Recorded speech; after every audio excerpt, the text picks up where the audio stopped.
你好，你可以介绍自己吗？给大家。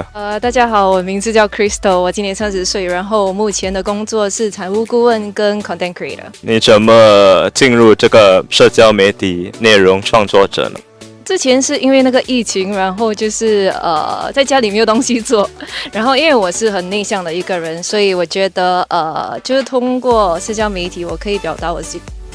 就更好的表达我自己。你说你做化妆的吗？那你怎么开始这个行业呢？就开始化妆，对吗？因为我以前小时候就没有很小啦，就13岁这样子的时候，我的那个皮肤很不好，然后就很多痘痘，然后那个皮肤就很多那种 bumps，就很多那种凹凸不平这样子。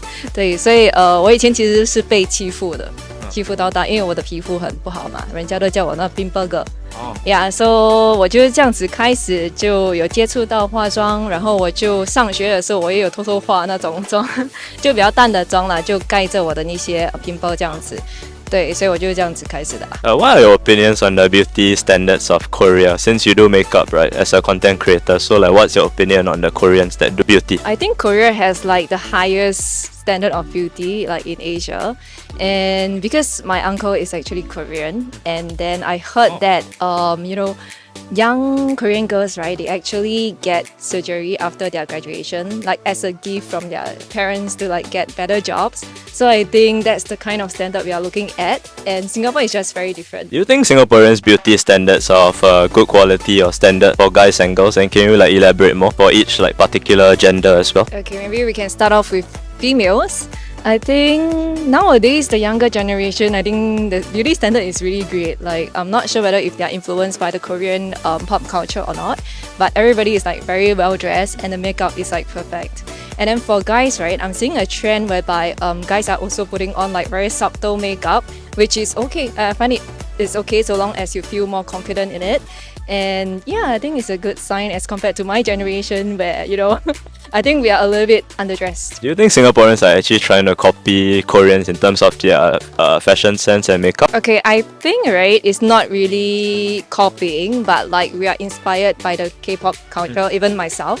Like I've tried a lot of different makeups like Western, Japanese makeup and all, but the Korean one actually suits me the best. Okay. Yeah, I think I like natural kind of makeup and it's not copying, I guess. Yeah, it's about finding your own style and what suits you best. Do you actually feel that you look like any of the K-pop idols or Korean actors or actresses in K-dramas? There are people who commented that I looked a little bit like Rose when I had blonde hair. Yeah, as well as Yuna. Yeah, but I don't see it myself. I'm not very sure. And do people in Singapore, like, because you say you look like some of them, right? They claim that you look like some. So do they come up to you for photos in public? To take photos with you because you look like a Korean celebrity? Actually, no. I wouldn't want that to happen as well. There's the perfect Korean look, I think, in terms of K-dramas and K-pop, right? Give like girls in Singapore and Asia in general a very unrealistic expectation when it comes to finding a partner or a boyfriend. I think not really because we are influenced by the K-pop standard of beauty, right? But we don't see this kind of standard everywhere. So I guess we are still kind of like living in the reality. Yeah, whereby we don't see like, every K-pop stars walking by, that kind of thing. So if we get accustomed, adjusted to that kind of beauty, right? Like we see it on an everyday basis, perhaps it may influence. But actually I see quite a lot of guys, on the streets of Singapore, they actually have like Korean kind of hairstyles. So I think a lot of them are actually trying to acclimatize or like follow the K-pop or Korean style. Like what do you think of that? Do you think that Singaporeans guys look good in Korean hairstyles? Okay, I think it depends on your personal style. Like if the hairstyle actually suits you, right? I think it's great. Yeah, and I think as compared to like outer appearance, I think the inner personality is more important. Yeah, because like I feel that beauty fades with time, but personality doesn't. Yeah, so I guess we should focus more on the inner beauty rather than like, the appearance. I think that's like very heartwarming to hear from you. Yeah, pretty girl wants to focus more on personality rather than looks. I think guys, you have a chance now. Yeah, just now you mentioned in Chinese that Koreans, they actually get plastic surgery once they reach a legal age, right? Do you think Asians in general and people in Singapore, do you think they should go for plastic surgery once they turn 18 or 21 years old? I don't like plastic surgery because, like I said, right, we should actually focus on the inner beauty rather than like outer appearance. But in some cases whereby if the person feels very insecure about how they look, I think it's okay to get plastic surgery to feel more confident about yourself. And you don't know, maybe it may change life because ultimately humans are visual creatures. We look at appearance first rather than anything else. So I think if it changes life and it makes them feel good, yeah, just go ahead. Do you think plastic surgery, as mentioned, right? Do you think it's a false mask for many people nowadays who go and do it to cover up for their insecurities? And after getting it, right, does it really make people feel truly confident and feel accepted by people in society nowadays? I think to a certain point, right? Yes. Yeah, because as someone who has been bullied for my childhood, I think it's okay to get surgery, but it's not really a must to kind of like mask your insecurities. It's more like feeling better about yourself. Yeah, because like we don't get to choose how we look like when we are born, right? So sometimes, for example, maybe deformities. Yeah, and if it changes your life for the better, I think it's okay. Yeah, and so long as the person feels good in it, I think that's fine. And we shouldn't be too biased, like, oh, this person got surgery, oh, she's not natural and all. But I mean, it's not none of the other people's business, so long as you feel good. I think your story is a really good story, especially to the young people or the teenagers and stuff who are like going through confidence issues. I think it's quite common nowadays. So if you're watching this, I hope this inspires you and encourages you in many ways. So for yourself, you actually go for different aesthetic treatments and stuff like that, right? So you're given a big sum of money. Which part of your body would you actually go and do treatment for, and what's the reason? So I have very low pain tolerance. So to be honest, right, I may not even go for it even if it's free. Yeah, because I do have some sponsorship that offers me like surgeries, but I don't want to do it because I'm scared of pain. And okay, if there's no pain to say, I would probably go for lip fillers. Because I think lip fillers are the in thing right now, and it helps because my lips are very small. Yeah, so sometimes when I talk, right, I muffle a little bit.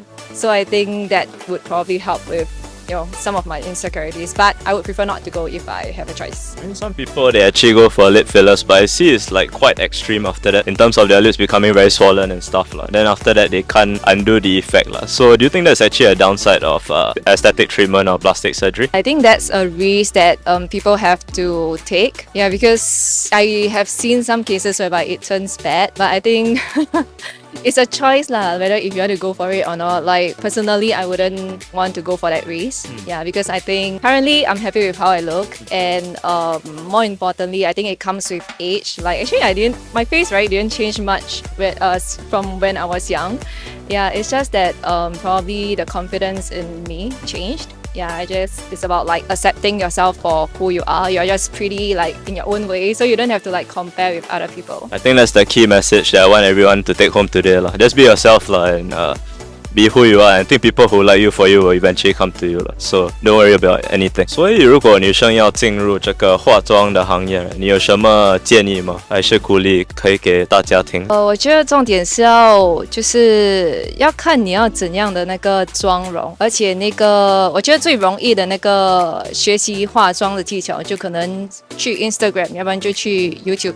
这样子慢慢学，因为我本身我是没有受过什么专业的那个训练，我是自己学的，就看 YouTube 他们怎么画那个眼线那些，自己慢慢学，然后就 through trial and error， 你就会找到最适合你的那个妆。我大概 try 了5年吧，我才发现其实韩国的那个妆容比较适合我。对，因为我以前很喜欢放那种假睫毛啊，那种很夸张的那个 makeup， 大家都觉得很不适合我，他们觉得我妆太浓了。直到我就是 try 那个 Korean 的 makeup， 才慢慢就比较多人就夸奖我说，这个妆很适合你什么的。你做社交媒体很红是吗？所以你有什么建议给大家，如果他们要进入这个行业也是？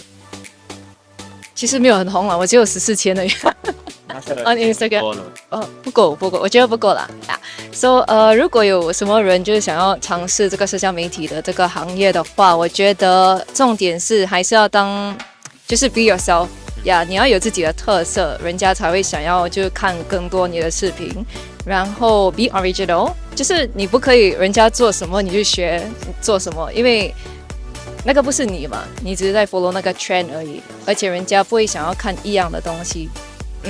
然后另外一点就是可能要有耐心一点，就是你刚开始的话，可能就不会有很多 followers 嘛，也没有很多那种 comment， 可是你就不要气馁，就继续的一直 post，so long as 你在享受这个过程的话，我觉得that's how it's going to end up like as a full-time job, like what I'm doing now. I enjoy what I'm doing.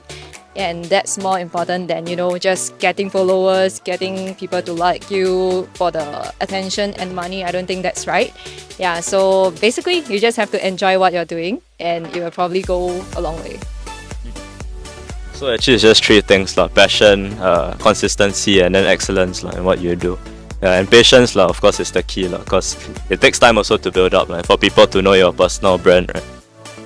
So if people want to connect with you, how do they actually reach out to you to find out more about the content creation you do in terms of makeup and other stuff? I'm actually most active on Instagram, so I post almost every day on Instagram, so you guys can actually check out my page. ID is actually UTASONG, Utasong. Just out of curiosity, how do you actually come up with that username, and is it something that you purposely created so that it'll be more memorable in terms of the public's eyes so that they can remember your username easily? Okay, actually this goes a long way back.